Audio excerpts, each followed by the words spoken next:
Hi traders, welcome back to our new video. जो आज की वीडियो है वो थोड़ी सी ट्रेडिंग मार्केट के रिलेटेड है, बट चार्ट पैटर्न और अदर चीज़ों का उसमें कॉन्सेप्ट मिक्स है। तो वीडियो आपके लिए बहुत अच्छी है, बहुत बहुत बहुत अच्छी है। अगर आप वीडियो को थोड़ा सा ध्यान देके आप कोशिश करते हैं देखने की, तो आपको बहुत कुछ गेन मिलेगा इसमें। तो आज का जो थंबनेल आपने देखा होगा कि मार्केट में आप लॉस क्यों करते हो, लॉस करने का रीज़न क्या है।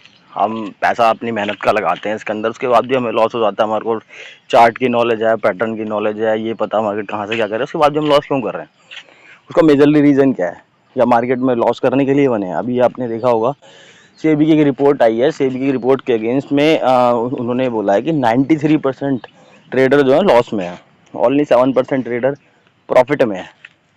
उसका रीज़न क्या है देखो। और उसमें एक टॉपिक और उन्होंने डाला है, मतलब कवर करा है कि इसमें जो लॉस है अंडर 1 लाख अमाउंट से, कैपिटल से जो ट्रेड कर रहे हैं उनको लॉस सबसे ज़्यादा है। उससे ज़्यादा अमाउंट वाला बंदा प्रॉफिटेबल में है। अब देखो ऐसा क्यों है, अगर आप 1 लाख के अंडर ट्रेड कर रहे हो तो ऑप्शन, जाहिर सी बात है, आप ऑप्शन बाइंग कर रहे हो, ऑप्शन सेलिंग नहीं कर रहे होगे। अब ऑप्शन बाइंग कर रहे हो तो लॉस में क्यों, और ऑप्शन सेलिंग में प्लस में क्यों। ये सारा खेल है साइकोलॉजी का। अब मे भी बहुत बंदे कहते हैं हमने साइकोलॉजी के लिए ये करा, ये पढ़ा, फिर भी हमें लॉस हुआ। उसका रीज़न क्या है, उसका रीज़न है अमाउंट। फॉर एग्जाम्पल, मेरे पास अमाउंट है 10 लाख रुपए का, तो क्या मैं 10,000 रुपये की ट्रेड में लगाने में डरूंगा?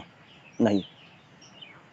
10,000 रुपये अगर मैंने ट्रेड ले रखी है तो मैं उस ट्रेड को होल्ड करूंगा, और एक सर्टेन पॉइंट के बाद जो मेरे को पता होगा कि यहाँ से मार्केट रिवर्स हो सकता है, मैं वहां तक उस ट्रेड का वेट करूंगा। बट उसके बाद भी निकल जाने का कोई लॉजिक नहीं बनता। मैं ट्रेड को होल्ड कर रहा हूँ तो जाहिर सी मेरी साइकोलॉजी वहाँ पे खराब होगी, मेरे को ट्रेड को एग्जिट करना पड़े। फॉर एग्जाम्पल, मैं चार्ट के उसमें आपको एक्सप्लेन करने की कोशिश करता हूँ। मैं बैक हिस्ट्री का कोई भी एक चार्ट निकाल लेता हूँ।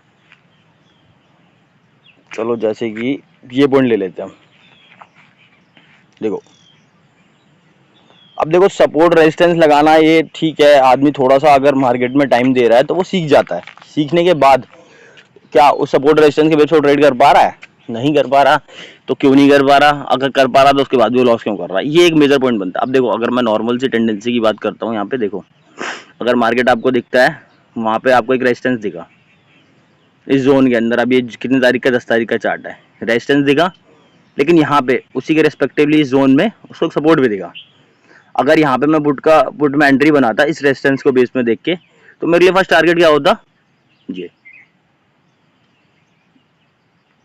51,000 एक साइकोलॉजिकल नंबर है। इतना माइंडसेट होना चाहिए। अगर मैं ट्रेड कर रहा हूँ तो मेरे को इतना समझ में आना चाहिए कि यहाँ से मार्केट रिवर्स ले सकता। अगर यही कोई दूसरा नंबर होता मैं एग्रीमेंट रिस्क लेता, बट मेरे को यहाँ पे बुक करनी चाहिए ट्रेड।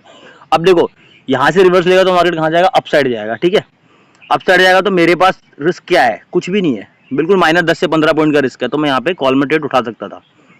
बट वही, अगर मेरे पास कॉल में क्वांटिटी ह्यूज होती, मतलब मेरा अमाउंट 10 लाख का, मेरे पास 9 लाख की ट्रेड होती है, 5 लाख की ट्रेड होती, तो मैं इस ट्रेड को मैनेज नहीं कर पाता। क्यों नहीं मैनेज कर पाता? देखो, वो भी मैं आगे एक्सप्लेन करता हूँ। जो चार्ट है आपका 15 मिनट टाइम फ्रेम में।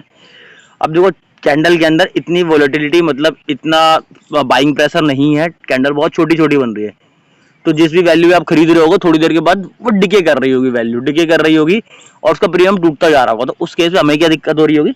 हमारे पास जो क्वांटिटी होगी उस हिसाब से हमारा जो लॉस है, नंबर ऑफ जो डिजिट आ रही होगी वो इतनी ज्यादा आ रही होगी, हमें उसमें डर लग रहा होगा। तो मेरा ओवरऑल कहने का मतलब ये है, आपकी साइकोलॉजी, ये फर्स्ट पॉइंट हो गया। साइकोलॉजी में आपका मनी मैनेजमेंट, अगर आपने मनी मैनेज नहीं कर रखा तो आपको डर लगेगा ट्रेड में, और आपके लॉस करने के चांसेस बढ़ जाएंगे। ये तो हो गया फर्स्ट पॉइंट। अब सेकंड पॉइंट देखो, अब इसमें क्या है, नंबर ऑफ एक्सपायरीज बढ़ गई है। नंबर ऑफ एक्सपायरी बढ़ने के बाद क्या है, बेनिफिट किसको हो रहा है? बेनिफिट कुछ नहीं हो रहा, गवर्नमेंट को हो रहा है, सेबी को हो रहा है, और आपके जो क्या दूसरी, मतलब जैसे कहने का मतलब है, ब्रोकिंग जो साइट्स है, साइट्स का मतलब ऐप है, जैसे ग्रो हो गया, एंजल हो गया, धन हो गया, इनको बेनिफिट हो रहा है। आपको कोई बेनिफिट नहीं हो रहा। बेनिफिट क्यों नहीं हो रहा? आप अमाउंट में आते हो, आप सोचते हो मेरा आज डबल होगा, ट्रिपल होगा, उस केस में ट्रेड करते हो। आप एक चार्ट को रीड करो, भले उसकी एक्सपायरी हो या ना हो, ठीक है ना। मेरे पास अमाउंट है, मैं कब क्वांटिटी में ट्रेड कर लूंगा? कौन सी लॉजिकली बात है? आराम से कर सकते हो आप, बट नहीं। हमारे पास हमें ये दिखाया जाता है यार 10 रुपये प्रीमियम 100 रुपये हो गया। अब 10 रुपये का प्रीमियम आज 100 हुआ है, रिमेनिंग डे तो 0 हुआ है। तो आप मार्केट में अगर पैसा कमाना चाहो, लॉन्ग टर्म रखो, शॉर्ट टर्म में कभी पैसा कमाने के लिए मत जाओ। ये साइकोलॉजी आपको बर्बाद कर देगी। बर्बाद क्यों कर देगी? देखो, सेंसेक्स का मोस्टली प्रीमियम कितने दिन 10 का 100 होता है, 10 में से एक दिन, लेकिन 9 दिन तो 0 हो रहा है ना वो। तो 9 दिन जीरो हो रहा था, मैं प्रोबेबिलिटी उसको जीरो ही मान के चलूँ ना, एक दिन के लिए मैं पैसा कहाँ से कमाने जाऊंगा। अगर मैं वहीं पे बैंक निफ्टी को देखता हूँ, बैंक निफ्टी की एक्सपायरी आज के वेडनेसडे में हो रही है, बट थर्सडे जब नेक्स्ट डे उसका प्रीमियम बनता है, जिस गाड़ी का भी प्रीमियम होता है वो बहुत अच्छा बनता है, लेकिन डिके वहाँ पे मेरे को फिक्स करने को बहुत कम मिलता है। तो यार मैं क्यों ना थर्सडे को उसमें ट्रेड करूँ, थर्सडे को ट्रेड करता हूँ। वेडनेसडे को मेरे पास, अगर थर्सडे को मेरे पास निफ्टी की एक्सपायरी है तो ठीक है, मैं वहां पे जाके फिन निफ्टी में ट्रेड करूंगा, क्योंकि फिन निफ्टी का प्रीमियम टूटा हुआ होगा, प्रीमियम अच्छा बनेगा। बट कंफर्मेशन मेरी शॉर्ट क्वांटिटी में हो तो ज़्यादा बेटर है। अब देखो इसमें एक सिस्टम मैं और अब समझाता हूँ, इसी चार्ट को मैं लेके देखो। अगर मैंने यहाँ पे ट्रेड लिया है, मेरा एसएल यहाँ पे बहुत छोटा बन रहा है, मैं यहाँ पे इस पॉइंट पे कहीं ना कहीं प्रॉफिट में आ रहा हूँ। तो देखो एक सिस्टम होता है पैरामीडिंग। पैरामीडिंग क्या होता है? पैरामीडिंग होता है जब आपने क्वांटिटी ली, उसके बाद आपने एसएल लगाया, आपकी क्वांटिटी प्रॉफिट में आ गई। क्वांटिटी प्रॉफिट में आने के बाद आप उसमें क्वांटिटी और ऐड ऑन करोगे, जिससे कि आपकी नंबर ऑफ क्वांटिटी बढ़ जाएगी और आपका जो प्रॉफिट का रेशियो होगा थोड़ा सा बढ़ जाएगा। लेकिन ठीक है, आपका एवरेज थोड़ा सा बढ़ेगा, बट आप श्योर हो आपका एसएल स्ट्रिक्ट है, उस केस में आपको लॉस होगा तो बहुत कम लॉस होगा और प्रॉफिट होगा तो बहुत अच्छा प्रॉफिट होगा। अब देखो एक और मेथड होता है हमारे पे ट्रेलिंग का। ट्रेलिंग मेथड क्या होता है? ट्रेलिंग का मेथड होता है कि मतलब आप फॉर एग्जाम्पल आपने 10 रुपए पे ट्रेड ली, 15 रुपए पे ट्रेड पहुंच गई, 50% का आपको प्रॉफिट हो रहा है, 20% पे आप एसएल लगाओगे, 20% पे एसएल लगाओगे। इनकेस अगर मार्केट नीचे आता भी है तो आपका 20% का एसएल जाएगा, बट आपको ओवरऑल 20% का प्रॉफिट हो जाएगा। 30% का एसएल जाएगा, 20% का प्रॉफिट हो जाएगा। एक और सिस्टम होता है हमारे पास, हम एवरेज क्वांटिटी के पास पे प्रॉफिट बुक करते चले जाते हैं। फॉर एग्जाम्पल मेरे पास 1000 क्वांटिटी है, मैंने 10 पॉइंट पे अपनी 100 क्वांटिटी निकाल दी, 10 पॉइंट पे फिर 100 क्वांटिटी निकाल दी। इस ऐसे से करते करते आपका एक टाइम आ जाएगा जहां पे आप 10 क्वांटिटी पे ओवरऑल एग्जिट करने वाले थे, वहां पे 10 पॉइंट पे ओवरऑल एग्जिट करने वाले थे, वहां पे आप 30.50% कवर करोगे। तो ये कुछ मेथड्स है, अगर आप इसको फॉलो करते हो तो आपके लॉस होने के चांसेस बहुत कम है। अब देखो आज के टाइम में अगर आप थोड़ा सा मार्केट को ध्यान से देखोगे तो मार्केट कर क्या रहा है? कुछ नहीं करता है, 2 दिन साइडवेज होता है, एक दिन आपको मोमेंटम देता है, बट क्या उसमें सारे इंडेक्स साइडवेज होते हैं? नहीं। अगर आप देखो कुछ इंडेक्स ऐसे होते हैं, जैसे मेरे पास 5 इंडेक्स है आज के टाइम में ट्रेड करने के लिए, तो 2 इंडेक्स साइडवेज होंगे जिनमें प्रीमियम डिके हो रहा होगा, बट 2 इंडेक्स ऐसे होंगे जिनमें आपको थोड़ी बहुत वोलेटिलिटी मिल रही होगी। वो 2 इंडेक्स कौन से होंगे? वो 2 इंडेक्स होंगे बेसिकली जिनकी एक्सपायरी में 2 दिन 1 दिन का भी टाइम है, 2 दिन का टाइम है, एटलीस्ट 2 दिन का टाइम है। वो क्यों बोल रहा हूँ मैं? देखो अगर स्टार्टिंग के डे वो साइडवेज है तो एक्सपायरी के दिन उनका प्रीमियम प्राइस इतना ज्यादा कम हो जाएगा कि मार्केट को उसमें सेलर को कोई प्रॉफिट नहीं होगा, बायर को तो प्रॉफिट होगा बट सेलर को प्रॉफिट नहीं होगा। अब देखो जो बड़े अमाउंट से ट्रेड कर रहा है, अब देखो 7% अभी सेबी ने जो डाटा दिया वो बंदे प्रॉफिट में। 7% वो कौन है? 7% वो बंदे हैं जो आपके पास सेलिंग कर रहे हैं और ह्यूज अमाउंट से सेलिंग कर रहे हैं। अब देखो सेलिंग में करते क्या है, आपने देखा मोमेंटम आपको मिलता है 10:30 तक, 10:30 के बाद 10:30 से लेके ऑलमोस्ट 11 से लेके आपका 1 बजे तक, आज के टाइम में थोड़ा और ज्यादा हो गया है, 2 बजे तक, 2:30 बजे तक मार्केट पूरा साइडवेज है। अब वो साइडवेज में पैसा कौन कमा रहा है? साइडवेज में कमाने वाला एक ही बंदा है, सेलर। तो आप देखो सेलिंग नहीं कर सकते, उसके लिए अमाउंट ज्यादा है, आपका कैपिटल उतना नहीं है, तो आप सबसे बेस्ट तरीका करो, अमाउंट कम रखो, कोई इशू नहीं है, बट आपकी नंबर ऑफ क्वांटिटी आपके पास इतनी होनी चाहिए जितने अमाउंट से आपको डरना लगता हो, और आपका पिन पॉइंट का मतलब बाइंग पॉइंट इतना अच्छा हो। आप वेट करो कंफर्मेशन का कि आपको ट्रेड मिले, उसके बाद छोटे से एसएल के साथ उसको लॉन्ग करो। अब जो बंदे दूसरों की वीडियो देख के कह रहे हैं मैं स्कैल्पिंग में इतना पैसा कमा लेता हूँ, बेकार है भाई, कोई मेथड नहीं है स्कैल्पिंग का। स्कैल्पिंग कर रहे हो चलो ठीक है, आपने 2 दिन कमाया पैसा, तीसरे दिन क्या करोगे? आपका एक एसएल जाएगा, नंबर ऑफ क्वांटिटी ज्यादा है, आप बाहर आ गए, प्लस ब्रोकरेज दोगे।